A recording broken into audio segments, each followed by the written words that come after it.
Assalamualaikum warahmatullahi wabarakatuh. Selamat datang kepada Bapak-Bapak narasumber di acara podcast KPPN Makassar 2. Podcast ini Pak sebenarnya semacam bincang santai aja Pak, bincang santai terkait hal-hal yang berhubungan dengan tupoksi KPPN. Nah, jadi biasanya di podcast kami itu, kami biasa mengundang stakeholder Pak. Stakeholder itu bisa dari unit Kemenkeu sendiri, bisa dari satuan-satuan kerja, bisa dari bank, BPJS, Taspen, bisa dari penyalur UMI, pelaku UMKM, termasuk ke Pemda. Nah, untuk podcast kali ini kita karena mengundang Pemda, kita mau membicarakan masalah yang berhubungan dengan TKD, Pak. Tapi sebelumnya, saya ingin memperkenalkan narasumber dulu, Pak. Narasumber, kalau penonton-penonton podcast kami ini kan, Pak, paling sekitar Satker, ataupun stakeholder-stakeholder tadi. Mungkin ada yang mereka belum familiar dengan, kalau dengan kepala KPPN mungkin udah familiar Pak, udah sering berhubungan di tupoksinya. Tapi kalau dengan Pemda mungkin ada beberapa yang belum familiar.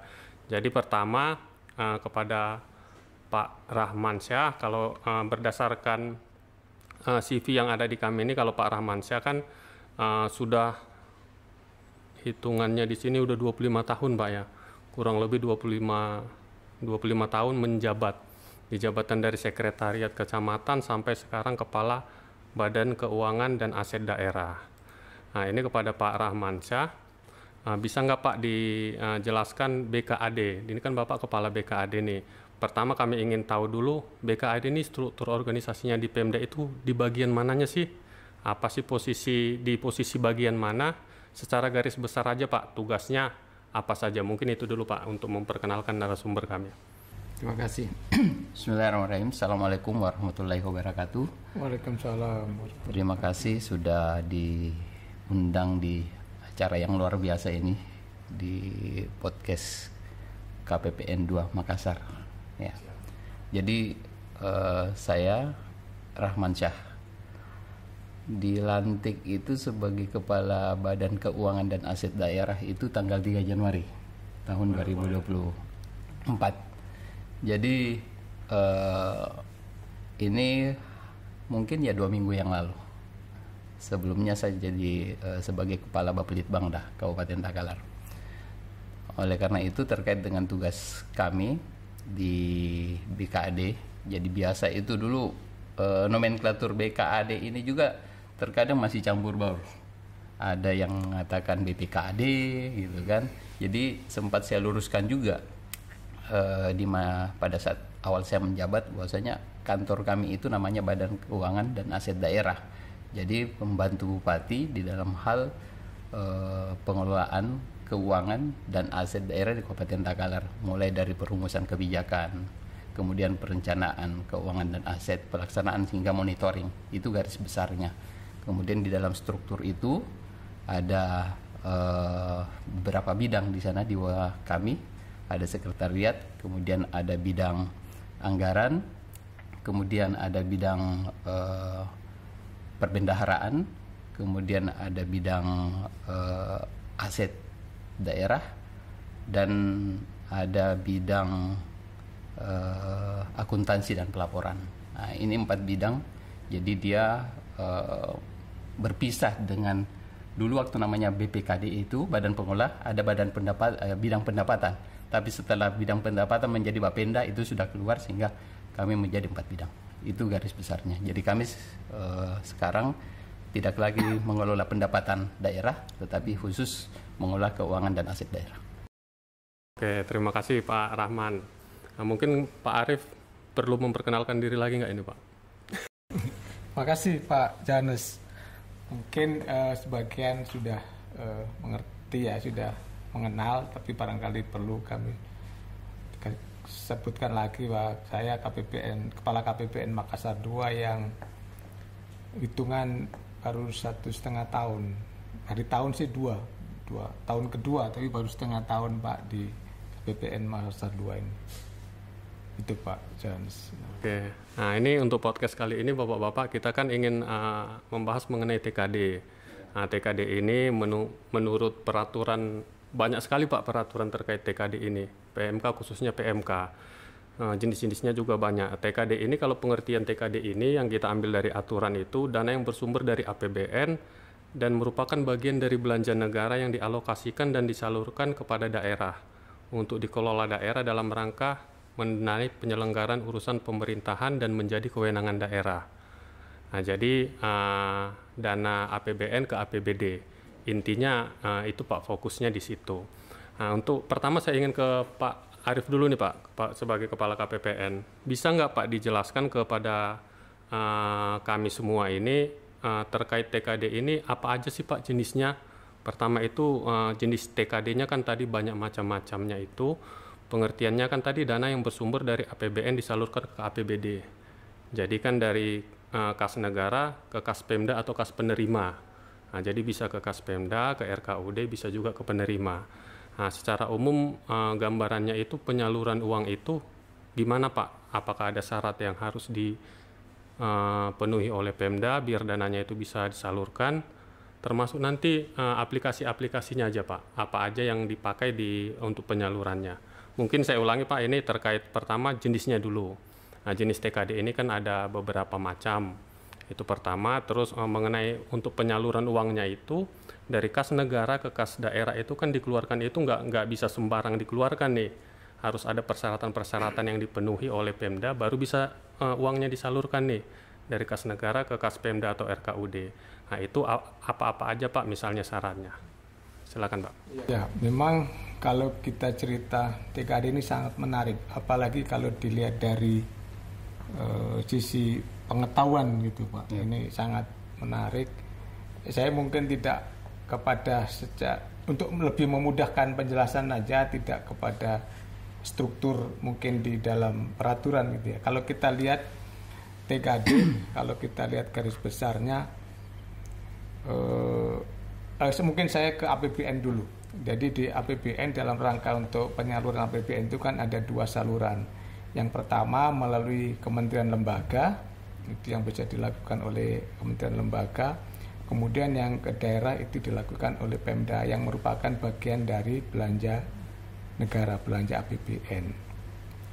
TKD atau yang biasa disebut transfer ke daerah, kalau secara garis besar mungkin bisa saya kelompokkan menjadi 3. Ada yang DAU yang sifatnya block grant, kemudian yang itu untuk penghitungannya itu dikaitkan dengan luasan daerah, dengan jumlah penduduk, tingkat fiskal daerah.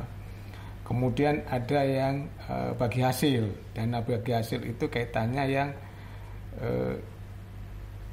sumber daya alam yang dihasilkan oleh daerah. Jadi pola perhitungannya itu dikaitkan dengan sumber daya alam atau apapun yang dihasilkan oleh daerah itu. Kemudian yang berikutnya adalah insentif fiskal, yaitu berupa pemberian semacam reward atas prestasi kinerja tertentu oleh daerah. DAU sendiri walaupun namanya block grant itu sekarang tidak seperti dulu. Kalau dulu DAU sepenuhnya itu langsung dikelola sepenuhnya oleh Pemda. Nah, dengan adanya undang-undang AKPD, DAU itu tidak sepenuhnya langsung menjadi kewenangan Pemda semata-mata apa maunya Pemda. Tidak, tapi ada yang namanya DAU spesifik grant. Jadi ada yang ditentukan untuk dengan presentasi tertentu itu harus melalui sektor ini, program ini. Memang sebagian juga masih ada yang menjadi kewenangan Pemda pengelolaannya. Kemudian yang secara khusus tadi juga mungkin belum saya sebutkan, ada yang kegiatan yang dilakukan oleh Pemda, namun ini perpanjangan dari kementerian, yaitu yang bisa kita tahu dana alokasi khusus, baik itu yang fisik maupun yang non fisik. Ini pun berbeda antara yang non fisik dan fisik, tata cara penyalurannya, tata mekanisme itu akan berbeda. Kemudian yang dari sisi bentuknya, ada yang ketika dari kas negara, dari APBN ke kas daerah itu ada yang sifatnya tunai, ada juga yang sifatnya surat berharga. Nah, ini non tunai. Jadi memang ada, walaupun dari sisi persentase nggak terlalu besar ya. Jadi itu memang biasanya itu di akhir tahun ada merupakan belanja negara, tapi ke kas daerahnya itu hanya berbentuk baru kas surat berharga, belum tunai. Mungkin terkait dengan apa persyaratannya itu masing-masing jenis berbeda-beda. Ada yang sifatnya rekomendasi, yang sifatnya memang ditentukan kapan itu disalurkan ke daerah, itu tergantung dari rekomendasi yang diberikan oleh Direktorat Jenderal Perbendaharaan Keuangan, kemudian kalau di Perbendaharaan itu di Direktorat Pelaksanaan Anggaran.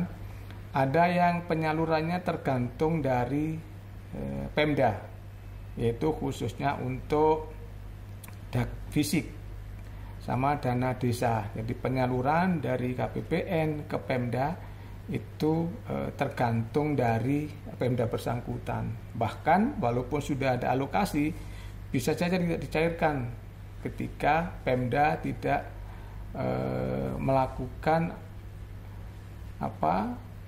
memenuhi persyaratan yang harus ditentukan sesuai dengan peraturan atau di PMK. Mungkin secara garis besar seperti itu, Pak Johannes. Ya, berarti memang walaupun sudah ada pagu alokasinya, tergantung ke Pemdanya sendiri ya Pak ya. Ke Pemdanya itu menyampaikan dokumen persyaratannya nggak, dan memang nggak semuanya ke KPPN ya. Ada nanti persyaratannya itu yang langsung ke Direktorat Jenderal Perimbangan Keuangan di Jakarta. Untuk fisik dan dana desa memang melalui KPPN.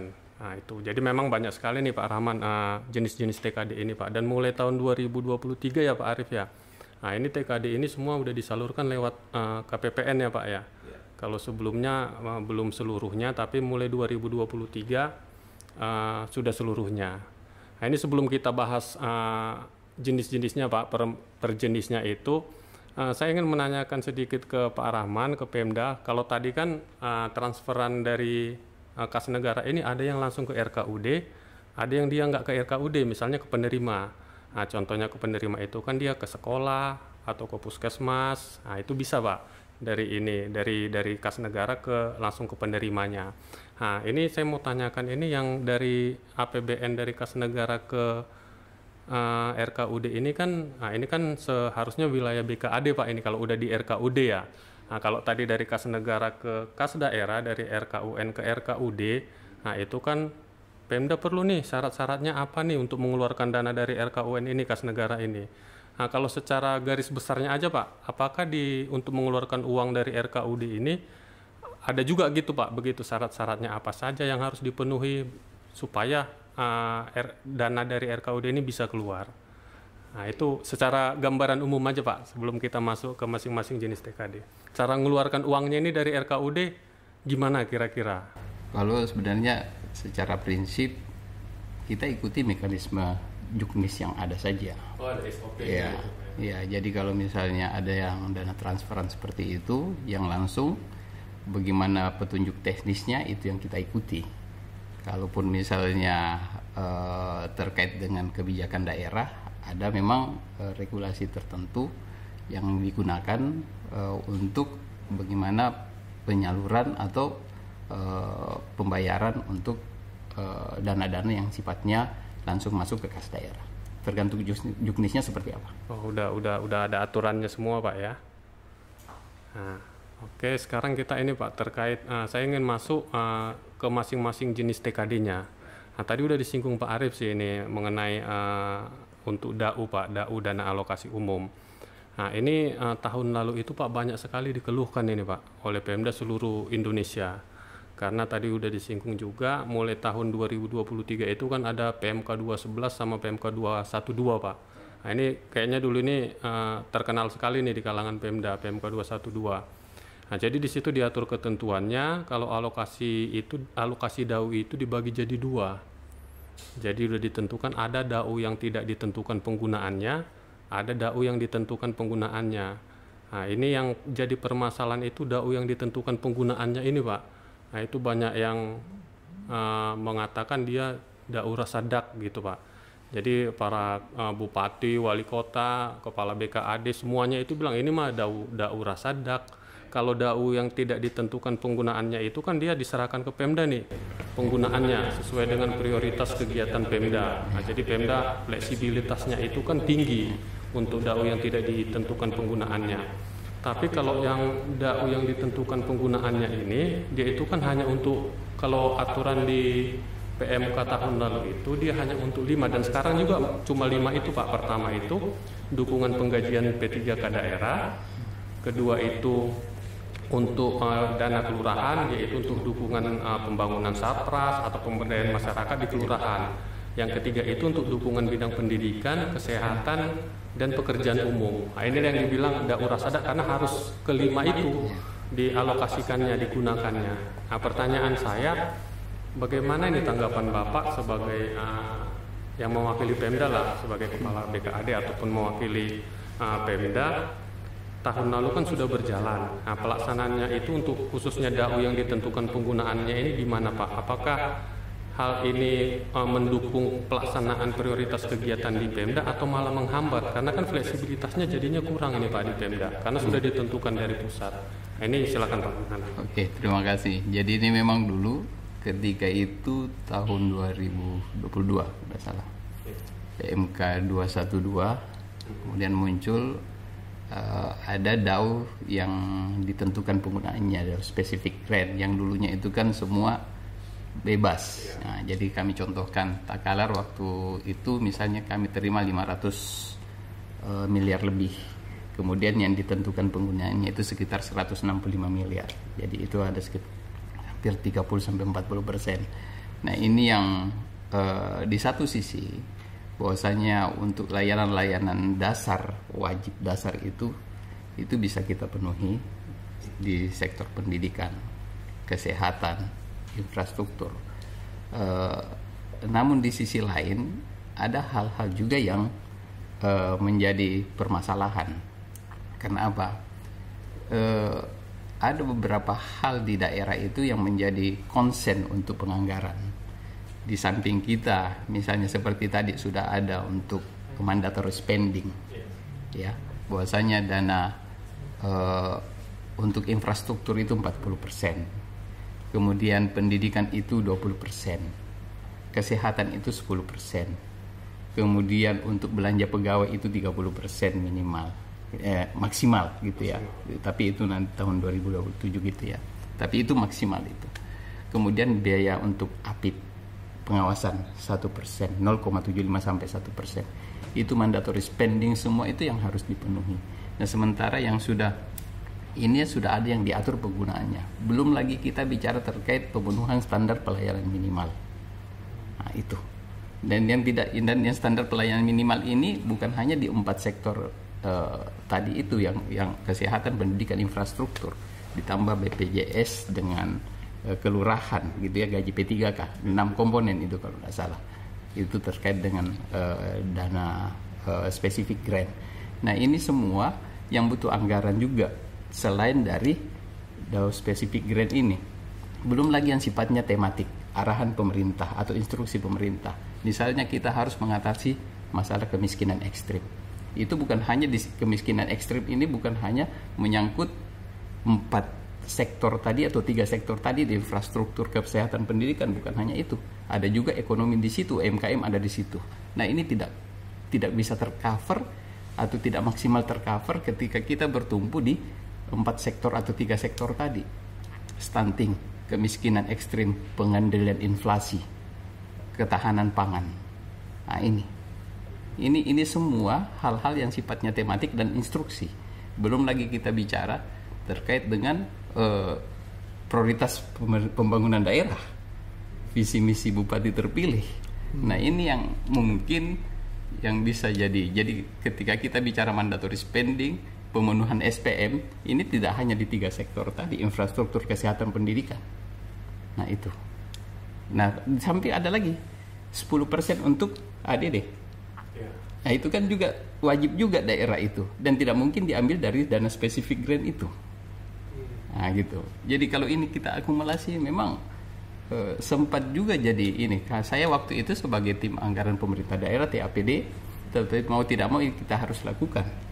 Tapi mungkin ini juga bagian masukan untuk pemerintah pusat melihat kondisi daerah, bahwasanya bebannya itu, karena ada juga yang sifatnya instruktif dari pemerintah pusat kita harus tangani. Pengendalian inflasi, kita tidak hanya bicara infrastruktur, pendidikan, kesehatan, ya kan? Kita harus bicara sektor pertanian, perdagangan, kemudian sektor UMKM, bagaimana inflasi ini bisa terkendali di daerah, gitu kira-kira. Jadi di satu sisi ada hal positif bahwasanya pemenuhan layanan wajib dasar itu bisa terpenuhi, tapi di sisi lain ada juga hal-hal mungkin yang harus dipertimbangkan untuk pemenuhan instruksi pemerintah pusat juga. Stunting instruksi presiden, kemiskinan ekstrim instruksi presiden, ya kan? Pengendalian inflasi instruksi presiden. Dan ini tidak hanya terkait di 3 sektor tadi. Mungkin itu Pak. Jadi harus dilihat secara komprehensif permasalahan yang ada di daerah. Gitu. Sementara memang kalau pengetahuan kami memang masing-masing Pemda itu beda-beda Pak ya. Ada yang memang menggantungkan anggarannya itu memang ke TKD ini. Iya. Jadi daerah-daerah yang bisa kita tanda kutip kaya itu mungkin dia nggak terlalu menggantungkan. Iya, kami ini iya betul. Penghasilannya sendiri. Kami ini masuk kategori kapasitas fiskal rendah Kabupaten Takalar itu, sehingga memang masih bergantung juga dengan dana transfer. Jadi ketika daerah-daerah yang kapasitas fiskalnya rendah tadi itu Pak diatur lagi mengenai spesifik grant tadi, malah semakin bingung dia ini. Nah, itulah gambaran apa yang menjadi tugas pemerintah daerah untuk mengawal program-program pemerintah pusat yang mungkin tidak bisa diselesaikan dengan dana spesifik grant tadi itu. Mungkin ada juga, tapi ya seperti tadi, bagaimana menanggulangi kemiskinan ekstrim, bagaimana mengurangi pengendalian inflasi, ya seperti itu. Ya, ini pertanyaan berikutnya mungkin masih terkait nih Pak, terkait dengan spesifik grant ini. Berdasarkan data yang di kami itu, nanti mohon dikoreksi jika ada kekeliruan Pak ya. Terkait dukungan penggajian P3K daerah Pak. Tahun lalu itu 2023 itu alokasi DAU untuk Pemda Takalar ini sebesar sekitar 13,7 miliar. Ini data di kami ini terrealisasi seluruhnya untuk tahun 2023. Sedangkan di tahun 2024 ini berdasarkan rincian alokasi transfer ke daerah tahun 2024 yang dikeluarkan oleh DJPK, ini untuk Pemda Takalar tidak ada alokasi untuk dukungan penggajian P3K daerah ini. Ini bisa tolong diceritakan nggak Pak? Kenapa nggak ada alokasi di tahun ini? Sama di tahun 2023 yang 13,7 miliar itu sudah disalurkan semua atau bagaimana? Ya baik, jadi kami memang di tahun 2023 itu kami tidak mengangkat P3K. Ya, 2023. Kemudian karena itu tadi anggaran belanja kami itu dari sisi belanja pegawai itu sudah di atas 30%, Pak. Bahkan di atas 40%. Gitu. Kemudian untuk alokasi gaji P3K ini itu dibebankan kepada murni dana DAU APBD. Tidak ada tambahan dari untuk keberlanjutannya. Mungkin di awal ada dari APBN, tetapi untuk keberlanjutan penggajian P3K itu tidak ada. Sehingga ini harus dibayarkan oleh pemerintah daerah melalui APBD. Nah, iya, itu berbeda dengan pengangkatan CPNS. Ketika CPNS, PNS yang diangkat itu ngikut gajinya. Tetapi kalau P3K itu tidak ngikut. Sehingga kebijakan pemerintah daerah kami untuk sementara ini itu kami tidak mengangkat untuk tenaga P3K karena keterbatasan anggaran yang kami ini. Itu yang paling mendasar. Jadi kami tidak mampu untuk membayarkan itu. Apalagi belanja pegawai kami itu sudah di atas 40% untuk saat ini. Iya, itu sudah artinya secara regulasi nanti itu kami harus memperhitungkan supaya 2027 itu bisa sampai ke 30% itu. Harus dibarengi dengan peningkatan PAD. andaikan ada, kalau PAD kami bisa naik, itu mungkin bisa diimbangi. Tetapi sementara PAD kami itu masih di kisaran 150 miliar, itu sangat rendah untuk bisa menutupi pengeluaran prioritas yang harus kami laksanakan. Jadi itu kendalanya. Andaikan pemerintah pusat memberikan anggaran full untuk bagian sebagaimana ASN gitu ya, ketika diangkat kemudian mengikut gajinya P3K itu selama 12 bulan atau 14 bulan lah ya, karena ada gaji 13, gaji 14, dan itu continue, dan itu secara terus menerus, itu tidak ada masalah. Tapi pengalaman kita di tahun pertama ngangkat itu 2021, itu tahun 2022 nggak ngikut gajinya Pak, sehingga kami harus menghandle pembayaran gaji P3K itu dari dana DAU yang tidak bertambah itu. Jadi kebijakan yang diambil oleh Pemda ya mungkin untuk sementara Pak ya, sementara menghentikan pengangkatan ya Pak ya, meniadakan pengangkatan sampai nanti ya anggarannya cukup lah gitu Pak ya. Tapi dari segi SDM di Pemda gimana Pak? Apakah dengan penghentian P3K ini nanti berpengaruh nggak? Jadi SDM kurang atau bagaimana Pak? Yang sementara ini berlangsung bahwasanya ada juga guru-guru honorer yang didanai melalui dana BOS. Itu. Ya, seperti itu. Ya. Nah, ini saya ke Pak Arief sedikit Pak. Ini kan permasalahannya tadi udah disampaikan Pak Rahman, itu di Pemda itu ya kebijakan DAU spesifik grant, termasuk tadi itu yang jadinya tidak ada pengangkatan P3K. Ini kan sedikit banyak malah gimana ya bahasanya ya, menghambat jadinya Pak DAU spesifik grant ini.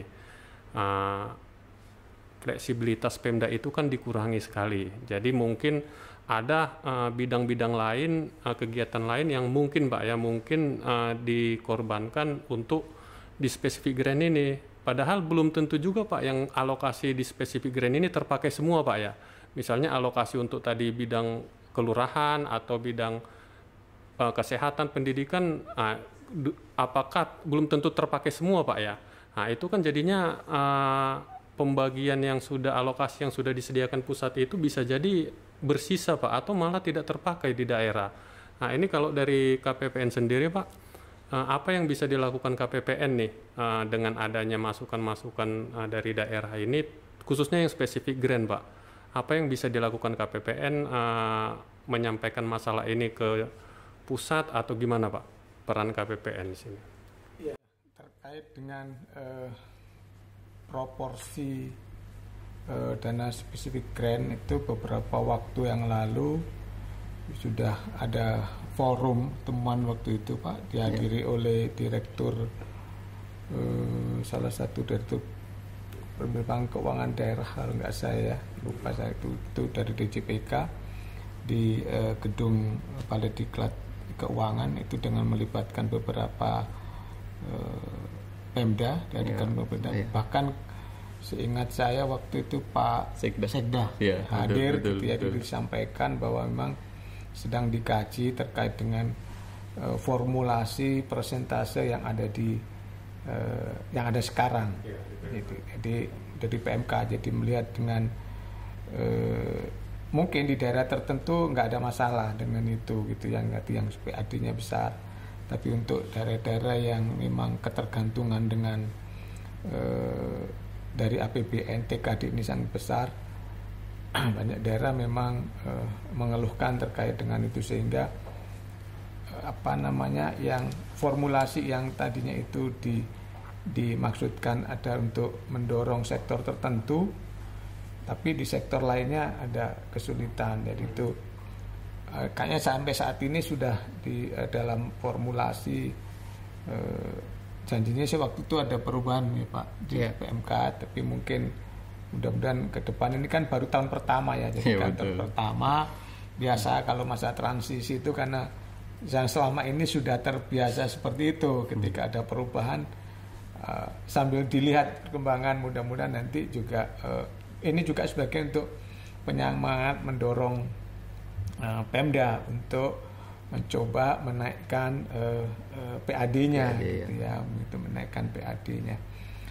Karena melalui seperti pada saat disampaikan Pak PJ Gubernur pada saat penyerahan TIPA di 2024 juga mendorong bagaimana Pemda memanfaatkan sumber daya alamnya gitu. Dilihat masih ada beberapa lahan yang masih kosong gitu, mungkin kayak di Takalar itu kan sebenarnya ada potensi untuk di pesisir ya Pak.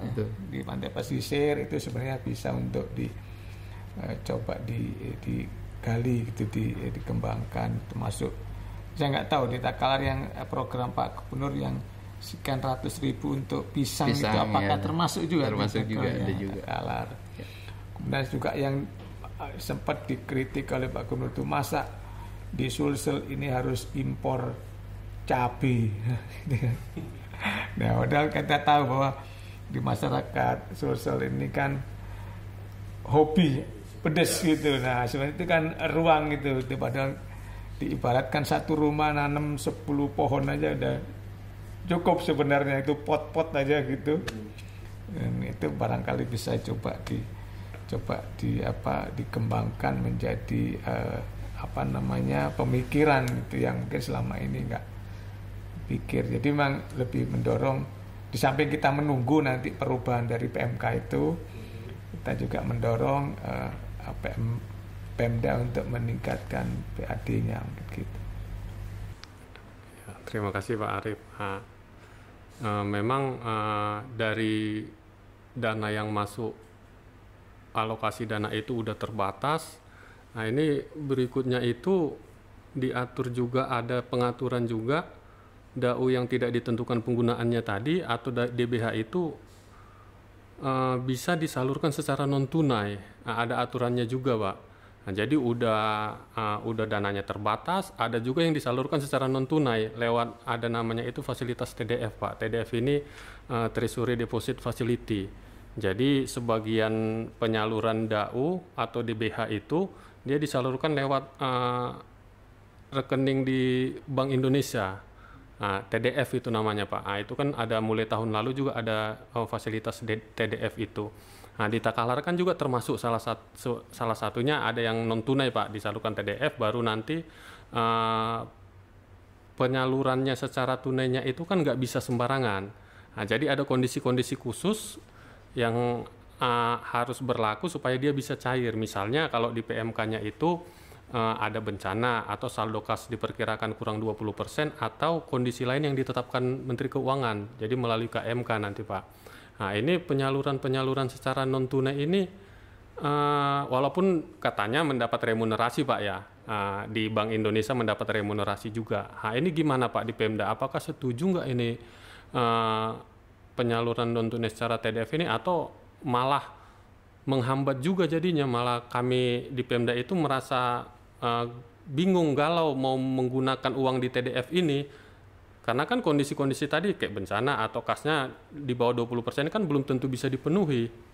Nah, jadi kalau dari Pemda sendiri setuju nggak Pak kalau ada TDF ini? Baik, untuk terkait dengan Treasure Deposit Facility ini TDF, ini kan memang baru. Jadi baru juga di Pemda, saya coba baca-baca regulasinya juga ada deposit period gitu ya, ada 20% ya holding period gitu kan. Kemudian untuk sementara ini Pemda tidak ada masalah, apalagi ada remunerasi di situ yang bisa meningkatkan pendapatan daerah juga dari hal itu. Jadi kita belum bisa melakukan evaluasi secara komprehensif, tetapi untuk saat ini bagi Pemda Takalar khususnya tidak ada masalah dengan TDF ini gitu. Tetap bisa dianggarkan itu Pak ya? Ya, kalau fasilitas ini ya, kalau fasilitas ini ya tetap saja kita bisa lakukan itu. Ya. Karena kalau misalnya bencana atau memang ada persyaratan-persyaratan, kalau memang itu kan tidak serta-merta tidak bisa dilakukan oleh pemerintah pusat. Kalau memang kita butuh ya tinggal diminta sesuai dengan.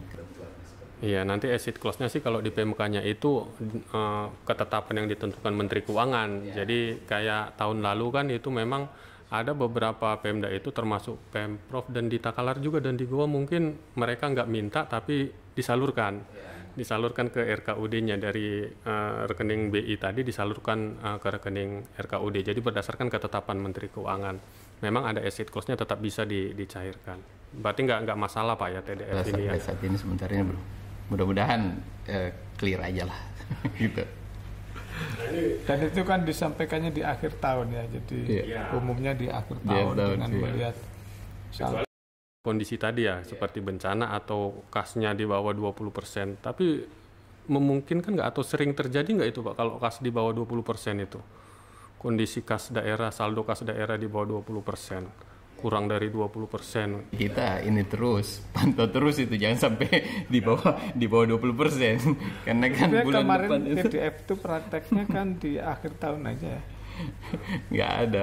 Sampai saat ini kita yang kita selama pantau. ini kita yang 3 Pemda alurkan ini itu kita pantau. Kalau di aturannya sih Pak, ya nggak harus di akhir tahun. Jadi ada namanya kalau di PMK 19-nya itu ada namanya holding period sama di luar holding period. Kalau holding period itu kalau saya nggak salah itu 3 bulan apa ya, dihitung dari dana masuk ke BI.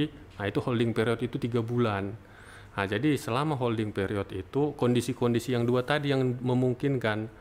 Nah, pertama itu ada bencana, terus kasnya kurang 20%. Nah, itu bisa dicairkan. Tapi kalau di luar rolling period udah di luar 3 bulan nih.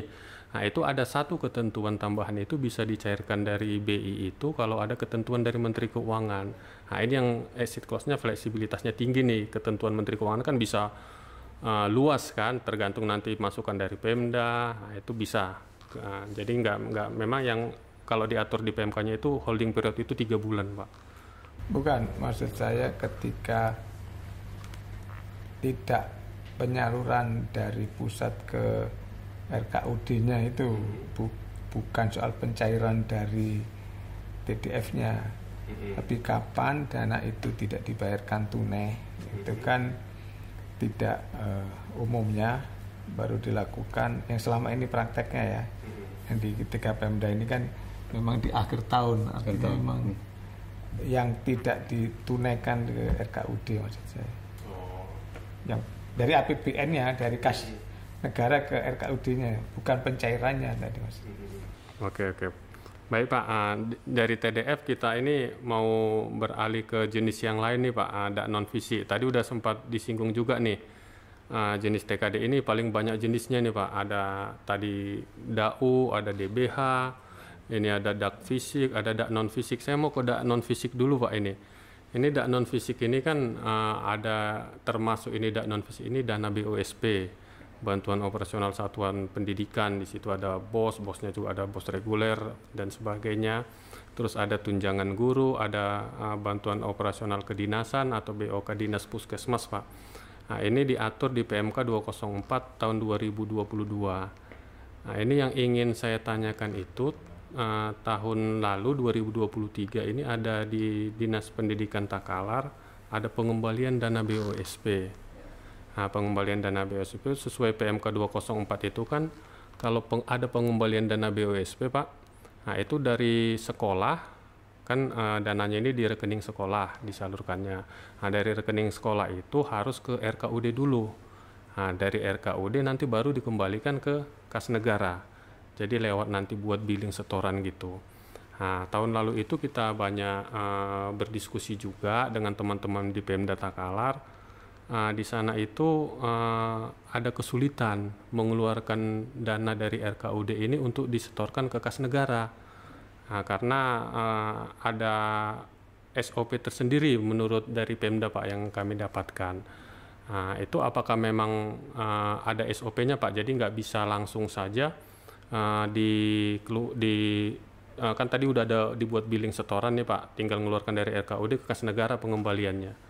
Hambatannya di mana nih Pak di Pemda? Kenapa nggak bisa menyetorkan langsung? Karena tahun lalu itu ini cerita sedikit Pak, termasuk ini yang dipertanyakan oleh BPK. Jadi karena kalau BPK itu kan dia apa yang ada di aturan itu yang dia tanyakan, itu yang dia periksa. Jadi karena di aturannya di PMK-nya dari sekolah ini nggak bisa langsung ke kas negara. Dari sekolah ini harus ke RKUD dulu. Ada alur-alurnya, semacam persyaratannya harus ada pernyataan dari sekolah, harus ada pemeriksaan oleh APIP. Nah, itu di situ jelas alurnya, Pak. Nah, sementara di teman-teman di Pemda itu bilang kami bingung nanti kalau dari RKUD ngeluarkannya ke kas negara ini nggak ada SOP, kami nggak mendukung Juknis di Pemda ini. Nah, itu bisa diceritakan nggak Pak gimana Pak? Iya, baik. Jadi ini jalurnya ini biaya operasional satuan pendidikan di Takalar itu kalau tidak salah ada 271 sekolah gitu ya. Yang memang ada yang mengembalikan seperti itu. Jadi kalau totalnya itu kurang lebih sekitar 53 jutaan seperti itu. Itu tahun 2023 ya. Itu sudah direview oleh APIP, kemudian sudah diidentifikasi oleh Dinas Pendidikan baik sekolah negeri maupun swasta. Namun memang yang kendalanya itu di rekening pembebanan. Jadi di daerah itu tidak ada rekening pembebanan untuk menyetor anggaran itu masuk melalui rekening kas daerah, gitu. Sehingga ini memang harus kami juga harus hati-hati sebenarnya. Mau kecil-kecil sih sebenarnya kalau 553 juta itu, tapi masalahnya di rekening mana yang akan kita simpan di kas daerah itu, karena tidak ada. Sekarang posisinya di sekolah masing-masing. Masih sekolah. Iya, seperti itu. Jadi kan pusat langsung transfer ke sekolah. Nah, ketika ada sisa atau yang harus dikembalikan, itu tidak bisa dari sekolah langsung ke pusat, lewat rekening kas Pemda dulu. Di rekening Pemda itu tidak ada pembebanan seperti itu. Nah, ini kendalanya. Nah, apakah memungkinkan kita membuka rekening seperti itu? Ya, ini harus kita lihat dulu regulasinya seperti itu. Ini rekeningnya atau akunnya ya? Rekening, Pak. Dengan kalau rekening kan pembebanannya. Jadi tidak ada mekanisme. Iya, berarti akunnya ya mungkin pencatatannya ya. Iya, kemungkinannya sih itu di situ di akun anggaran. Kalau di kita kan Pak di KPPN itu untuk mengeluarkan dana dari kas negara itu udah ada dibebankan ke belanja apa nih? Iya. Ini kan kita tidak ada. Nah, mungkin di ini Pak di Pemda kemarin sempat diskusi juga dengan teman-teman di sana. Nah, ini nggak ada ini Pak, belanja apa mau dibebankan ke belanja mana? Memang mungkin lebih ke akunnya ya, ke belanja apa mau bebankan ke belanja apa nih? Nah, jadi nggak bisa juga Pak. Sebenarnya kan lebih ke akuntansi ya. Pada saat ini kan apalagi uangnya masih di sekolah, ini lebih mudah sebenarnya. Kecuali kalau misalkan tahun lalu masuk di RKUD, kemudian tahun ini mau keluar, nah itu mungkin agak susah. Tapi ketika di tahun yang sama, harusnya kan tinggal akun masuknya di treatment sebagai apa, ya kan, uang pihak ketiga katakanlah, keluarnya juga nanti pembayaran ke pihak ketiga. Tapi masalahnya teman-teman di Pemda kan mereka punya SOP sendiri Pak, ada unit sendiri mau mengeluarkan RKUD ini, dan itu nggak termasuk Pak. Yang kasus seperti itu belum diatur. Yang mengenai ada pengembalian duit masuknya ini mau ke bagian mana nih, terus mengeluarkannya lewat apa? Nah, itu juknisnya itu belum diatur di Pemda, teman-teman Pemda. Sementara dari sekolah kan bingung nih, kan dari Dinas Pendidikan tahun lalu juga sempat kita ajak diskusi di sini Pak. Mereka juga bingung. Mereka juga ditanya BPK, kan ada pemeriksaan BPK kemarin tahun lalu juga di Takalar.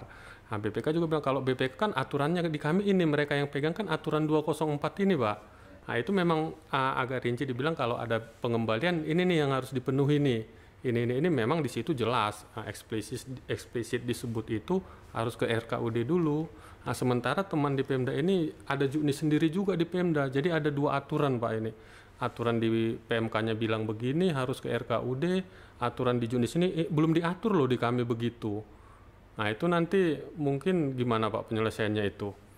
Apakah nanti juknis di Pemdanya menyesuaikan atau gimana? Emang kalau di akuntansinya di Pemda nggak ada yang sifatnya keranjang sampah lah masuk itu ya.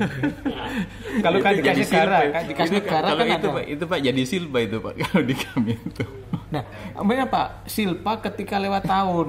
Enggak, maksudnya kalau ada yang tidak digunakan, ya kan? Atau kalau misalnya dia tidak digunakan, itu jadi silpa. Kalau dia tidak digunakan, kalau misalnya anggarannya 100, tapi pada saat sampai akhir ada sisa 5.000 atau 10 juta, itu silpa dia. Iya, kalau itu. Jadi bisa dianggarkan kembali. Nah, kalau itu sudah masuk di dalam RKUD. Ini konteksnya sekarang kan masih di. Iya, kalau kalau mekanisme APBD yang saya cerita tadi. Jadi kalau di APBD kalau ada anggaran seperti itu yang tidak habis digunakan, kelebihan atau apapun itu nanti ya keranjangnya itu ya silpa itu. Jadi tetap ada rekeningnya di rekening dia. Tapi kalau ini kan karena dia transfer dari pusat, ya kan langsung masuk, itu harus masuk ke kami di mana tempatnya. Jadi mungkin gitu. Mungkin menjadi referensi ya nanti ini menjadi gambaran di kami Pak. Misalkan ada tiba-tiba orang itu nyetor, kita nggak tahu, tiba-tiba masuk ke rekening kas negara, udah kita catat sebagai penerimaan lain. Dalam 1-2 minggu ada, itu saya salah transfer, padahal itu transfer mau ke Pemda atau ke perorangan. Tapi skala masuk nanti ada, kita keluarkan lagi dari itu, keluar.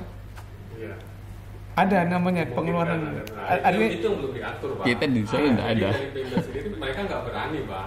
Nggak berani walaupun uang itu masuk jelas dari sekolah, tapi mengeluarkan itu karena belum ada juknisnya tetap nggak berani. Nah, jadi teman-teman Pemda nggak berani, sekolah bingung jadinya sampai nggak bisa dihitung juga itu karena kita nggak bisa gunakan kan. Ya, sementara kalau ditanyakan ke KPPN, ditanyakan ke kami kan pegangannya PMK, Pak. BPK juga pegangannya PMK. Kalau di PMK begini, kalau nanti ini kalau sekolah mau nyetorkan langsung ke negara ya jangan, bukan saran dari KPPN gitu, karena kalau KPPN, kalau kami sih ditanya ya sesuai PMK. Nah ini mungkin kedepannya nanti bisa. Karena saya khawatir gini, kalau sekolah itu karena masih berlanjut nggak ada apa-apa, nggak masalah. Ketika itu karena ditahan di sana, sekolah ini dalam konteks mungkin mau terutama PAUD ya. Yang saya dengar kan di PAUD itu sekolahnya nggak ada, dipegang oleh seseorang, nanti tiba nggak ada. Nah itu malah karena mau nyetor nggak boleh. Nah itu yang ada ya harus jadi ada harus pilihan ada yang harus apakah ada langsung solusinya. transfer langsung atau lewat ini. Kalau perlu langsung ke kas negara. Kalau memang udah. Kalau menurut saya seperti itu. Kalau memang di Pemda belum ada dan ini menghindarkan yang lebih fraud yang lebih rumit lagi, setornya ke kas negara penerimaan lain-lain dengan pengembalian. Kalau menurut saya begitu, dibanding sekarang di rekening pihak ketiga yang kita tidak bisa menjamin itu nanti kayak apa ke depannya. Menurut kami lebih bisa dijelaskan kalau memang ya logikanya ya begitu, Pak, lebih duit uang negaranya lebih. Nah mungkin ini kita nggak tahu ini apakah permasalahan ini cuma di Pemda Takalar atau gimana. Mungkin nanti kami akan coba tanyakan di Pemda lain, Pak, ya, kalau ada kasus yang serupa. Apakah mungkin kan juknis di yang lain sudah ada, bisa jadi gitu, Pak, ya, juknis di Pemda lain sudah ada mengatur mengenai kasus yang begini, mungkin di Pemda Takalar belum. Nah, tapi nanti mungkin kalau memang belum ada exit clause-nya mungkin seperti. Ini kan yang diatur di Pemda sendiri kan, Iya, di Pemda lain kita belum tahu, Pak, belum tahu gimana, apakah mereka udah mengatur atau belum begitu. Tapi nanti kalaupun memang sampai tidak ada jalan keluarnya, mungkin seperti disampaikan Pak Arief tadi ya bisa dijelaskan, Pak, kalaupun ada temuan BPK nanti.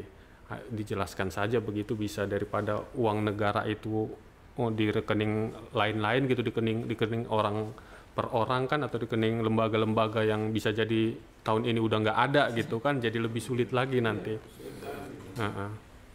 Ini nggak boleh mau nyetor, nggak boleh lah Pak Rahman larang setor. Mungkin iya, Pak, nanti bisa kita bahas lebih lanjut, Pak, nanti bisa disampaikan dinas pendidikannya. Nah, oke, ini udah hampir 1 jam juga, Pak. Terakhir nih saya pertanyaannya ini tentang pelaksanaan fisik dan dana desa, Pak Rahman. Nah, ini untuk Pemda Takalar, kami juga menyampaikan apresiasi, Pak, kepada Pemda Takalar.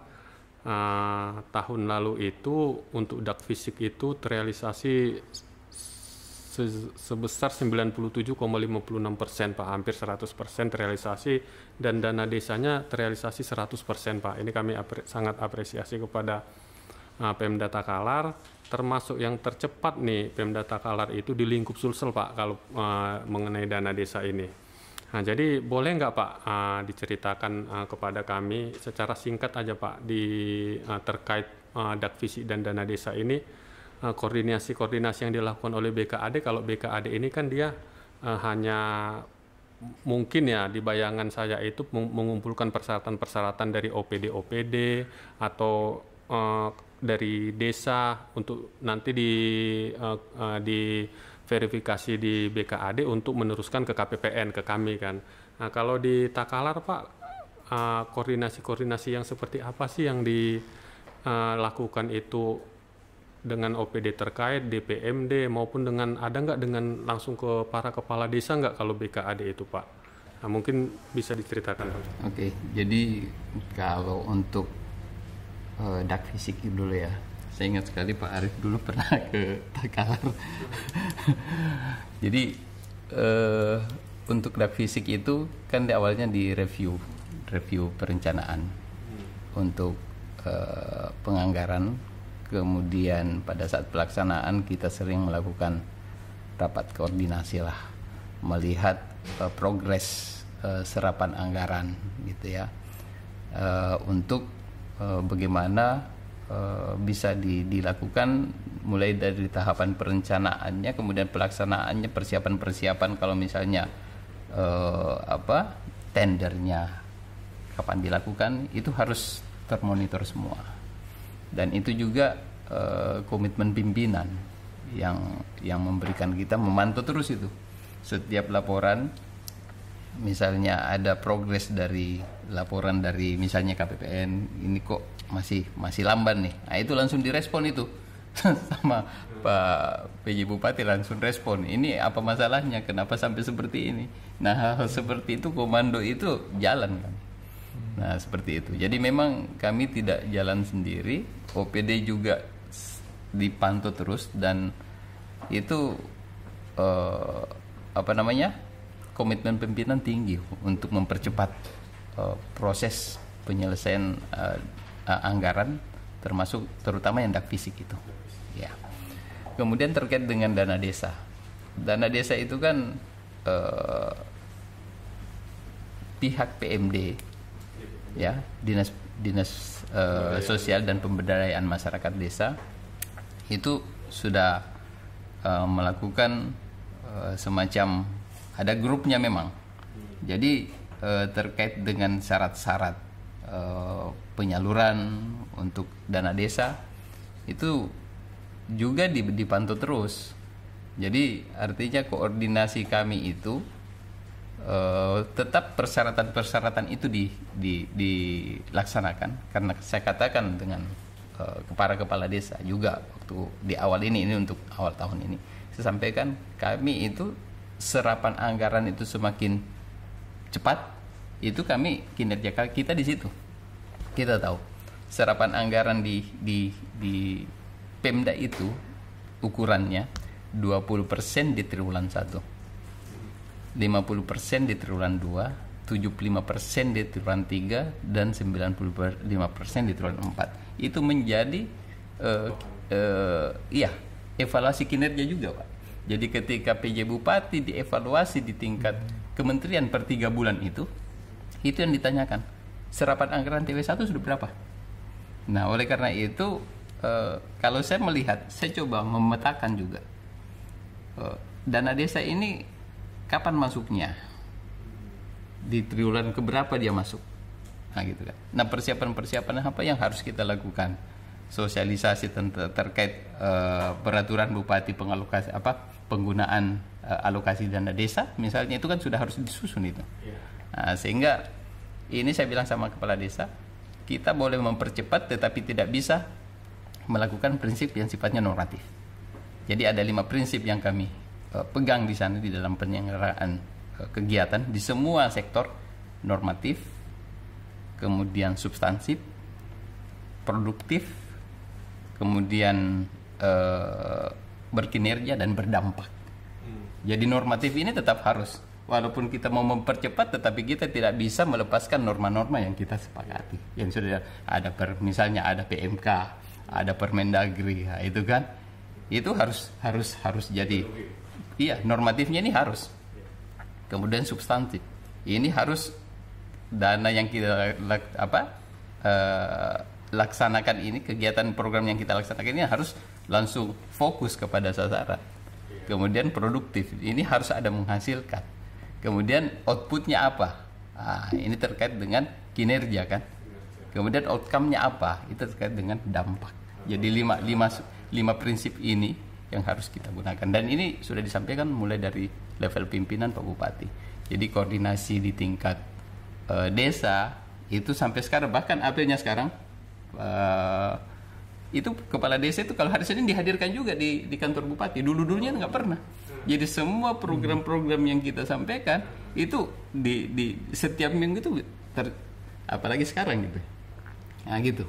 Jadi pertemuan intensitas komunikasi di kepala desa, lurah, camat itu wajib apel di kantor bupati. Jadi kalau misalnya ada hambatan, ada hal-hal itu cepat. Kemudian termasuk rapat monitoring itu di kami itu menghadirkan semua. Kepala desa wajib hadir itu. Apa menjadi program. Jadi di awal tahun ini saya gambarkan. Di awal tahun ini kita sudah menyampaikan rencana kita tahun 2024 itu apa. Isu-isu strategisnya itu apa. Itu semua kepala desa sudah harus tahu. Gitu. Dan itu hadir Pak. Jadi di samping kita refleksi akhir tahun 2023, kemudian proyeksi 2024 yang kita laksanakan apa. Dan itu sudah. Dan seperti tadi, mudah-mudahan tahun 2024 ini saya juga sudah menyampaikan di lingkup ini, sementara disusun ini peraturan bupati tentang tata cara untuk pencairan dana alokasi dana desa itu. Nah, apakah misalnya tidak terlalu menghambat birokrasinya ketika misalnya ada surat permintaan dari desa, apakah harus lewat bupati dulu atau langsung ke BKAD? Nah, seperti itu modelnya. Jadi komunikasi dengan pemerintah desa itu intens dilakukan, bukan hanya lewat PMD, tetapi lewat camat juga harus memantau ini, ya kan? Camat harus memantau, tetapi yang jangan lupa masalah substansi. Jangan sampai banyak desa juga yang bermasalah. Nah, ini juga kita harus, bukan hanya mereka serapan anggarannya tinggi tapi kualitas kerjanya nggak ada, itu juga nggak boleh. Iya, dimitigasi juga, inspektorat turun itu. APIP-nya turun, apalagi APIP kita itu tahun ini kami sudah mandatory spendingnya itu sudah kami penuhi Pak. Anggaran APBD di luar gaji itu sudah kami penuhi untuk APIP. Jadi sudah. Jadi mungkin waktu kami evaluasi di provinsi APBD 2024 itu mungkin Takalar itu salah satu daerah, mungkin tidak banyak daerah yang bisa memenuhi untuk mandatory spending APIP di luar gaji. Gitu. Itu gambaran. Jadi kerja-kerjanya APIP itu sekarang ya kami tuntut harus nggak ada alasan. Sudah dipenuhi. Mungkin kalau dulu dihitung mandatory spending 1% masuk gaji, ini enggak. Kami di luar gaji itu. Gitu. Kira-kira seperti itu. Tapi kalau masalah koordinasi memang di Takalar nggak ada isu Pak ya, karena komitmen pimpinan dari tingkat level yang paling tinggi sampai yang di bawah jalan semua. Jadi mudah-mudahan kami hadir itu dulunya nggak pernah Pak. Kepala desa hadir di lapangan apel itu kecuali ini hadir mereka. Yep. Mungkin kita udah sampai di penghujung nih Pak. Nah, ini saya ingin sebagai penutupnya ini saya ingin mungkin dari Pak Rahman dulu, nanti disambung oleh Pak Arief. Apa sih pesan dan harapan dari masing-masing, misal dari Pemda ke KPPN, dari nanti sebaliknya juga dari Pak Arief dari KPPN ke Pemda, pesan dan harapannya ke masing-masing pihak itu untuk pelaksanaan TKD 2024 ini Pak, itu saja. Terima kasih. Jadi kami sangat merasa bangga bisa hadir di forum ini. Kemudian selama ini kami merasa bahwasanya untuk masalah transfer ke daerah itu lancar ya. Walaupun saya baru di BKAD Pak, tetapi saya harus melihat juga bagaimana proses yang berlangsung selama ini, dan itu disampaikan oleh teman-teman secara internal bahwasanya apa yang selama ini lancar-lancar saja. Termasuk begitu saya masuk pertama, saya sudah dilaporin untuk transferan di tanggal 2 Januari itu sudah ada yang masuk itu. Gitu kan. Iya, daunnya sudah ada yang masuk transferan itu 38 miliar kalau nggak salah seperti itu. Dan saya juga sudah melakukan mapping. Saya bilang coba mapping semua sumber-sumber pendapatan kita, baik dari PAD sendiri, pajak, retribusi, kemudian yang lain, kemudian DAU, DBH, mapping ini sesuai dengan jadwal masuknya per bulan sampai Desember. Ini masuknya DBH, ini masuknya kapan, DAU ini masuknya kapan, dan ketika itu konsisten kita lakukan. Nah, itu insya Allah apa yang menjadi target-target kami, misalnya serapan anggaran 20%, 50%, 75 sampai 95 itu harus seimbang dengan target pendapatan. Ya, seperti itu. Jadi harapan kami yang misalnya transferan dari TKD, ya melalui TKD itu bisa sesuai dengan jadwalnya, karena kami juga sudah memetakan itu, Pak. Dan ketika itu konsisten, nah itu kami bisa serapan anggaran, termasuk DAK kami petakan sesuai dengan pengalaman selama ini dari teman-teman. Nah, itu kan kami sudah bisa gambarkan, dan itu sudah kami laporkan, dan seperti ini kondisinya, dan supaya memudahkan kami di daerah untuk memetakan belanja gitu. Karena jangan sampai kami tentukan serapan anggaran 20%, ternyata anggaran yang masuk nggak nyampe gitu kan. Belum nyampe gitu, jadi harus di mapping dulu dari awal.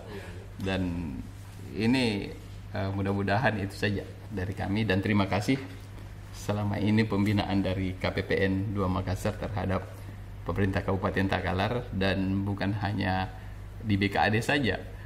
Kalau KPPN datang langsung dengan Pak Bupati dengan ini kan itu, tapi itu alhamdulillah bisa seperti tadi efeknya, DAK fisik bisa realisasi sampai 97%, kemudian dana transferan desa itu juga bisa 100%, dan ini tidak terlepas dari upaya pembinaan dari KPPN dan kerjasama yang terjalin selama ini. Mungkin itu. Oke. Baik, Pak. Jadi kalau kita ngelihat dari kinerja di 2023, kami patut bersyukur, Pak. Jadi jadi kami juga ada menjadi IKU, Pak, terkait dengan pengelolaan kami sebagai KPA penyalur TKD. Yep. Kami walaupun belum mencapai nilai 100, udah 99,64. Artinya itu untuk ketepatan penyaluran TKD, Pak. Tertinggi di antara 9 KPPN yang ada di wilayah Sulawesi Selatan, dan ini tentu menjadi beban jadinya gitu juga. Tahun depan harus lebih bagus lagi. Makanya harus mempertahankan gitu ya. Memang terima kasih juga dari dukungan dari Takalar juga di luar ekspektasi kami, Pak, terkait akhirnya kalau yang untuk dana desa untuk di Takalar itu menjadi termasuk kalau nggak salah 2 besar yang diselesaikan di November. Padahal kalau kita ngelihat dari tahap 1, tahap 2 itu termasuk yang ketinggalan tuh. Kelar ketir itu, tapi di penghujung ternyata bisa menyalip daerah yang lain gitu. Tentu ini kami apresiasi, dan kami harapkan juga terus ke depannya bisa lebih lagi, karena kan harusnya triwulan 3 itu harusnya di Oktober sudah harus bisa, kemarin hari akhir November ya. Apalagi nanti di tahun 2024 ini kan percepatannya 2 kali kan. Mudah-mudahan itu cepat, karena memang di samping bagian dari kinerja juga ini, terutama BLT nih, Pak. Kalau memang masih ada, kan sekarang di dana desa BLT itu alternatif, arti tidak menjadi pasti, tapi nampaknya kalau di Jakarta pasti masih akan dimanfaatkan itu. Nah, jika itu memang dimanfaatkan, harapan kami memang lebih tepat waktu gitu, karena kita tahu saudara-saudara kita mungkin dengan angka nilai yang itu sangat dibutuhkan. Mungkin yang penekanannya yang di angka fisik kali ya, di apa fisik mungkin dengan tadi sampaikan Pak Rahmansyah, mungkin harapan kami bisa lebih cepat lagi, termasuk 97 itu sebenarnya sayang itu uang itu masih bisa dinaikkan lagi gitu ya, paling tidak kita targetkan 99% lah gitu, karena ketika sudah dialokasikan dari APBN itu harapannya kan bisa serap semua dioptimalkan. Itu memang tadi juga disinggung oleh Pak Mas Johannes, tahun 2003 ini yang baru kami menyalurkan keseluruhan gitu Pak ya. Kemarin sampai tanggal 29 itu kami setengah 3 itu Pak, sampai pulang setengah 3 subuh baru pulang. Tiba-tiba setengah subuhnya baru ada pemberitahuan ditunda lagi, ternyata 30 sampai maghrib itu kami sampai di sini. Nah, terkait dengan kewajiban kami ini mau nanti dukungan dari Bapak di bulan Januari ini, kami harus punya kewajiban untuk ikhtisar ya. Ikhtisar APBD 2024. Hampir kelupaan nih. Jadi nanti untuk mohon bisa disampaikan ke kami. Nanti kami coba update di suratnya lagi, surat permintaan kami ikhtisar yang harus kami penuhi di bulan Januari Pak, ikhtisar 2024. Kemudian dari Pak Kanwil kami juga sebenarnya sudah menulis surat ke semua bupati, wali kota terkait dengan karena ini imbas dari Pak Dirjen kami itu bagian dari TPID, tim pengendali inflasi daerah. Nah itu kami juga sudah kayaknya dari Kanwil sudah menyurat ke Pemda itu Pak. Nah ini kami memang belum terlibat yang untuk di ketika inflasi ini. Nah harapannya memang sesuai dengan amanat dari Bu Menteri bahwa KPPN itu tidak hanya sekedar menyalurkan aja, tapi bisa harus memberikan ada ruang untuk bisa lebih memonitor, bukan berarti intervensi untuk penggunaannya, penggunaannya bukan, tapi paling tidak bisa mengetahui terkait dengan manfaat dari dana transfer ini seperti apa, realisasinya seperti apa. Jadi harapan kami bisa juga lebih ada ruang kami untuk bisa lebih tidak hanya sekedar menyalurkan aja Pak, gitu sesuai harapannya Bu Menteri, makanya bisa terlibat di tim pengendali inflasi itu ya. Mungkin itu. Dan kami kan kalau kami ada grup itu Pak ya, ada grup WA, walaupun sederhana tapi saya kira efeknya luar biasa itu. Setiap ada transfer kami kan sudah diupdate ya, mohon juga diberikan tanggapan oke, sudah diterima Kak, uangnya sudah siap, itu tidak didiamkan gitu. Jadi kita bener ini sudah masuk gitu kan.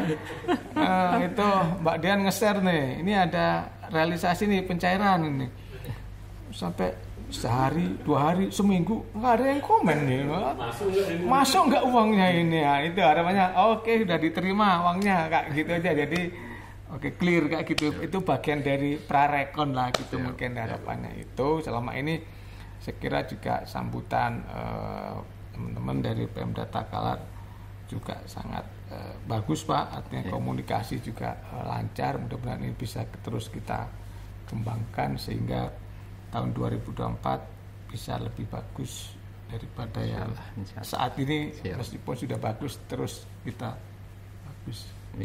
Dan termasuk terima kasih kehadirannya untuk kegiatan hari ini sebagai tukar informasi bagus gitu. Gitu Pak Janes. Ya, terima kasih Pak Arif dan Pak Rahmansyah. Sekali lagi dari kami Terima kasih atas sharing dan bincang santainya terkait TKD ini. Semoga nanti harapan kita sama-sama di pelaksanaan di 2024 ini bisa berjalan dengan lancar dan bisa terutama memberikan manfaat bagi masyarakat di daerah, Pak. Itu harapan kita sama-sama. Baiklah, bagi penonton podcast KPPN Makassar 2, perbincangan santai ini terkait TKD memang masih membahas kalau bisa dibilang kulit-kulitnya saja dari jenis-jenis TKD saja, masih hal-hal yang umum. Berikutnya nanti di podcast berikutnya mungkin kita bisa lebih detail misalnya di DAU itu siapa saja yang terlibat di situ, misalnya di dana desa siapa saja yang terlibat, nanti mungkin dengan narasumber yang berbeda tentunya. Tapi akhir kata semoga apapun itu perbincangan kali ini bisa menambah wawasan bagi kita semua. Akhir kata, wassalamualaikum warahmatullahi wabarakatuh. Selamat sore.